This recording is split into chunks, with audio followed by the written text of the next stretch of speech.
जरा सोचिए दोस्तों, एक ऐसा देश जहां एक वक्त था जब रॉकेट के पार्ट्स बाइसिकल पे ले जाए जाते थे और आज वही देश चांद के साउथ पोल पर लैंड कर चुका है। दोस्तों, ये कोई मूवी का सीन नहीं, ये इंडिया की असली कहानी है। एक कहानी जिसमें जुनून है, जुगाड़ है और दुनिया को हर बार सरप्राइज करती है। आज हम बात करने वाले हैं, क्या इंडिया ने एक नए स्पेस अचीवमेंट को अनलॉक कर लिया है? From bicycle to moon, ISRO's unbelievable journey. 1969 में जब इसरो की शुरुआत हुई थी तब सपने बड़े थे पर रिसोर्सेस कम। थांबा से शुरू किया था एक छोटा कोस्टल विलेज केरला में। रॉकेट के पार्ट साइकिल पर और सैटेलाइट्स बुलक कार्ट पर जाते थे। फास्ट फॉरवर्ड टू 2023, चंद्रयान 3 ने मून के साउथ पोल पे सक्सेसफुली सॉफ्ट लैंडिंग किया। दुनिया में पहली बार किसी देश ने ऐसा किया था।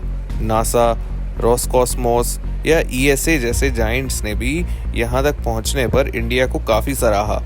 और सबसे बड़ी बात, ये सिर्फ एक साइंटिफिक फीट नहीं, ये था एक symbol of India's unstoppable rise. Missions that change the game.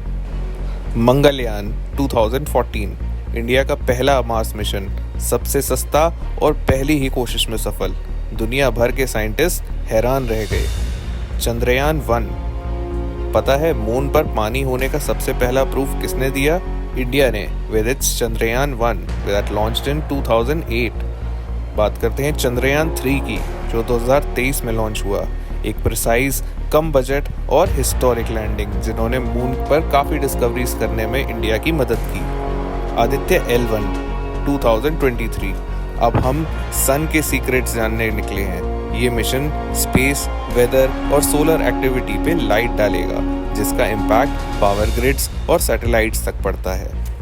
नए मिशन के साथ इंडिया ने सिर्फ नए रिकॉर्ड्स नहीं बनाए, स्पेस साइंस को डेमोक्रेटाइज भी करने का काम किया है। Future forward, Gaganyaan and beyond. अब बात करते हैं इंडिया के सबसे बड़े एम्बिशियस मिशन की, जिसका नाम है गगनयान।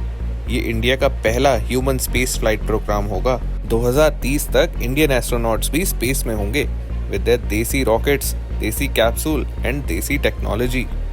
ट्रेनिंग्स रशिया में हो रही हैं और अगर मिशन सक्सेसफुल रहा तो इंडिया बनेगा वर्ल्ड की 4th कंट्री जिसने अपना independent manned space mission launch किया है। सिर्फ एक साइंटिफिक एक्सपेरिमेंट नहीं, ये एक जाइंट लीप होगा for the India's global status. क्या स्पेस मिशंस फालतू का खर्चा है? लोग कहते हैं जब गरीबी है, भूख है तो स्पेस में पैसा क्यों फूकना?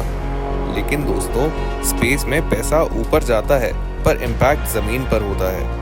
एक्यूरेट वेदर प्रेडिक्शंस किसानों के लिए, जीपीएस नेविगेशन हर स्मार्टफोन यूजर के लिए, telemedicine and online education remote areas के लिए, डिजास्टर अलर्ट्स, इवन यूपीआई जैसे सिस्टम्स भी सैटेलाइट पर डिपेंडेंट हैं। और भूलना मत, ये इंडस्ट्री जॉब्स क्रिएट करती है, इनोवेशंस को बूस्ट करती है और साइंटिफिक थिंकिंग को मास लेवल पर इंस्पायर करती है।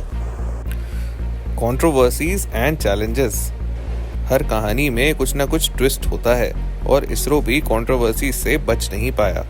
1994 में नाम्बी नारायण का फॉल्स एस्पियोनेज केस एक ब्रिलियंट साइंटिस्ट के करियर पर दाग लगा गया। बजट कंस्ट्रेंट्स, हमेशा ही इसरो ने मिनिमम रिसोर्सेज में मैक्सिमम काम किए हैं। Global geopolitics, sanctions, restrictions, technology denial, ये सब कुछ झेला है। लेकिन इन सब के बावजूद इंडिया स्टूड टॉल और अब हम सिर्फ सैटेलाइट्स नहीं लॉन्च करते, हम इंस्पिरेशंस भी लॉन्च करते हैं। तो क्या इंडिया ने एक नया अचीवमेंट अनलॉक किया है? 100% हाँ। छोटी बिगिनिंग से लेकर स्पेस जायंट बनने तक ये जर्नी एक मिसाल है। इसरो की सक्सेस सिर्फ रॉकेट्स की नहीं, ये इंडिया की कलेक्टिव पोटेंशियल की स्टोरी है।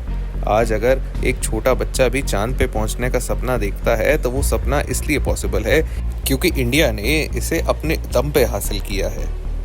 अगर आपको लगता है कि इंडिया की स्पेस कहानी दुनिया की सबसे इंस्पायरिंग स्टोरीज में से एक है तो इस वीडियो को लाइक करो, अपने दोस्तों के साथ इसे शेयर करो और कमेंट्स में बताओ आप गगनयान, वीनस मिशन या स्पेस टूरिज्म में से किस चीज़ के लिए सबसे ज़्यादा एक्साइटेड हो।